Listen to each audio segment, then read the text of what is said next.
Bharuch police દ્વારા તહેવારોને પગલે કાયદો અને વ્યવસ્થા જાળવવા માટે વિશેષ કાર્યવાહી. ભરૂચ પોલીસ દ્વારા તહેવારને પગલે કાયદો અને વ્યવસ્થા જાળવવા માટે વિશેષ કાર્યવાહી. ભરૂચ જિલ્લામાં આવનારા તહેવારોને ધ્યાનમાં રાખીને કાયદો અને વ્યવસ્થા જળવાઈ રહે તે હેતુસર પોલીસ મહાનિરીક્ષક શ્રી સંજીવસિંહ વડેરા વડોદરા તથા પોલીસ અધિક્ષક અક્ષય રાજે ભરૂચના માર્ગદર્શન હેઠળ જિલ્લામાં મેજિસ્ટ્રેટ તથા કલેક્ટર સાહેબશ્રીના આદેશથી વિવિધ જાહેરનામા બહાર પાડવામાં આવ્યા છે.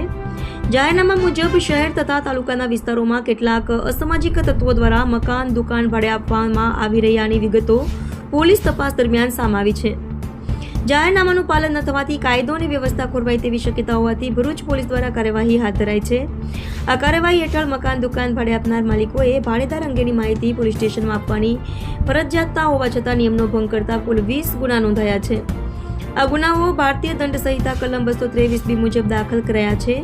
ગુનો દાખલ થયેલ મકાન દુકાન માલિકોની યાદી ઉમેશભાઈ જયંતિલાલ ખત્રી, પ્રતિભાબેન ધનજીભાઈ સાપેરા, રોશનલાલ દુગારામ ચૌધરી, મનોજકુમાર અરવિંદભાઈ પ્રજાપતિ, મોહમ્મદ વલિયા મોહમ્મદલાલ કોઠી, હર્ષરાજસિંહ નરેન્દ્રસિંહ વસી, સંજયકુમાર મુજુભાઈ માક, લક્ષ્મીબેન પરસોત્તમભાઈ પટેલ, દિગ્નેશભાઈ સાવજીભાઈ ગાવલી, આજીજભાઈ રામુતભાઈ વર્મા, કૃષિલાલ દિલીપલાલ પટેલ, વિનોદકુમાર રાજી, હીરાલાલ હેમંતલાલ સિંહણી, પુષ્પેન નરેન્દ્રભાઈ પાંડે, અશોકભાઈ ઉદયભાણસિંહ, જીતેન્દ્રભાઈ રામજીભાઈ ઓઝા.